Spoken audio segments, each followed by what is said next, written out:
So let's start off with the group of teams that changed both their head coach and their offensive coordinator.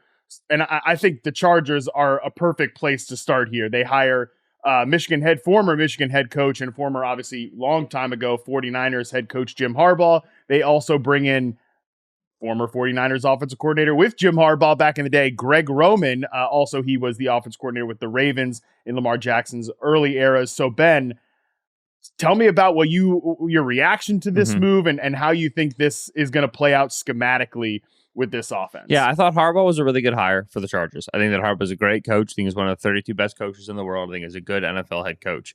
The Chargers need a dash of professionalism, a dash of known quantityism, and I think that that's a lot of what Harbaugh brings to the table for you. Now, obviously, Harbaugh's approach for much of his career has been that of a CEO head coach, right? It's been, kind of calling the shots from above, same as his brother, and then an offensive guy's going to handle the offensive staff and a defensive guy to handle the defensive staff. We'll have two legit coordinators.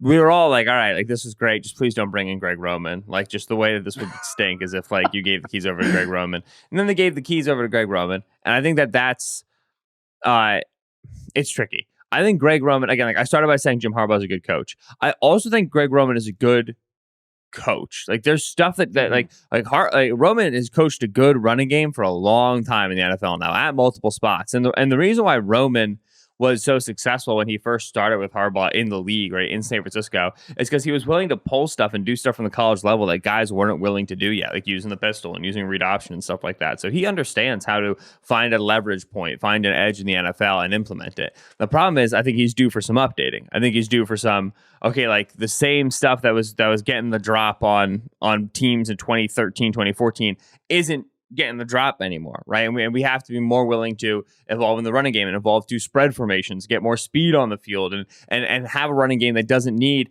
as many tight ends, as many fullbacks to be successful. So they paired him with Marcus Brady as a passing game coordinator. Marcus Brady was OC with Frank Reich under Indianapolis. He spent the last year in Philadelphia. He's like of the Shane Steichen, Nick Sirianni tree. You've heard good things about him. Like I obviously, like, he didn't last in Indy, and then the Eagles passing game wasn't great. So there's not like a lot of like, wow, like, look at the impact he's had on stuff. And so there's a big question mark here. I think that overall it's a good hire, and Harbaugh's a good coach. But offensively, like I don't see a vision for like what Harbaugh Roman brain trust has done previously that marries with what Justin Herbert does well. And I don't really look at the staff and go like, oh, here's where the new ideas will be coming from. Here's where the like the infusion of passing game creativity will come from. Their QB coach is Shane Day. He's been Herbert's QB coach before. Their wide receiver coach is Sanjay Law. He's been in the league for like 25 bajillion years. Like, they feel like they're just going to kind of do the same old stuff. And I don't think that's going to be good with Herbert throwing to like Alex Erickson again.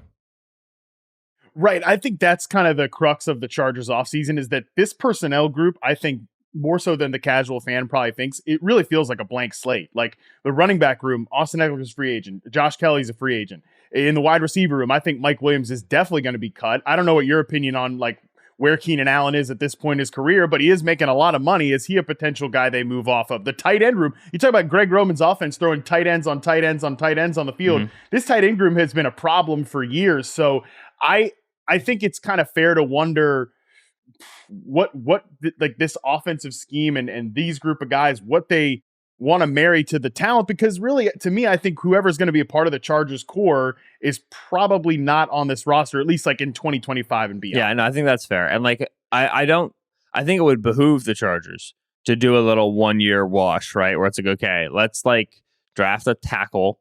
And let's, we just restructured Corey Linsley's deal. Let's draft an interior player, and like, let's make sure that our line is good and we can protect Herbert. And let's get a couple young guys in here and, throw some dice rolls on some dudes. And if we're the 20th ranked offense, we're the 20th ranked offense. But hey, like, the cupboards are pretty bare.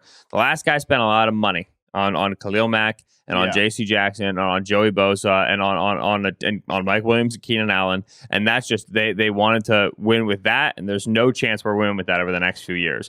They also, last guy spent some picks, right? Like Quentin Johnson, where I don't know if we're winning with that either. And so it's okay to take a 1 year recovery period. I think that's fine. You gotta know what you're doing and be able to set expectations. It's easy to say like, all right, well, we're gonna reload for a year. It's another thing to be 3-8 and be like, this sucks. So you gotta commit to it. But I think it would be good for the Chargers, and if they do that, I won't mind it too much.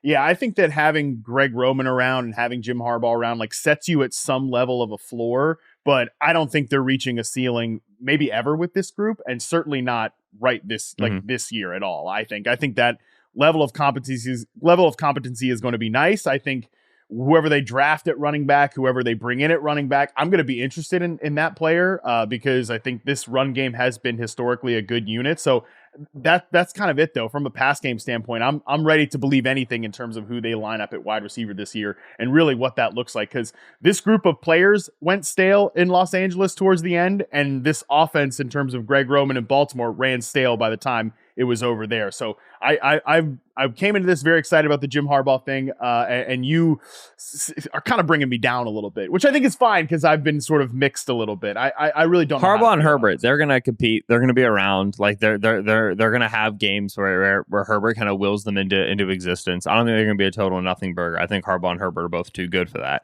I just don't see the vision yet. Right? There's too much uncertainty at the skill position players, and there's too much of a question mark at OC for me to be like, oh, this is how this is going to work. So bring me back in October. We'll talk about what we see then. There we go. Yeah, I think ultimately it's going to work from a on-field product standpoint. I think they're going to win games. I'm with you. I don't know what the vision of the offense looks like.